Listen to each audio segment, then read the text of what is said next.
Hello everyone, welcome to the Top Tech channel. Today, we're unboxing a used standard knob door lock, YL58. Door frame cutout reference diagram. Instruction manual, user manual, use precautions, installation schematic diagram. Front panel and rear panel. This lock body comes pre-assembled.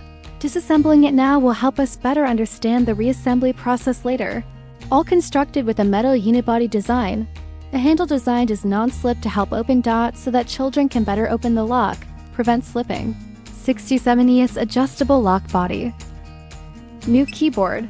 The new circle design of keypad, glow-in-the-dark mode, comfort keys. The USB charging port and mechanical key access are positioned under the lock assembly. The newest features is anti-lock device. To give you more privacy space, open the reverse lock, mechanical deadlocking, any password and key cannot open the lock. Now, we'll take off the back cover to see how this mechanism works inside. Release the battery cover, wiring interface port. Hollow spindle with wiring pass-through channel. Install 4A alkaline batteries, if the batteries are depleted. Connect USB power source to the emergency port for temporary operation. Securing screws.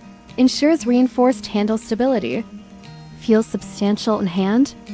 This model incorporates bearing technology, ensuring exceptionally smooth operation. Strike plate. Mechanical key, screw accessory pack, anti-collision pad. That's all for the unboxing. See you in the next episode. Together we build the future.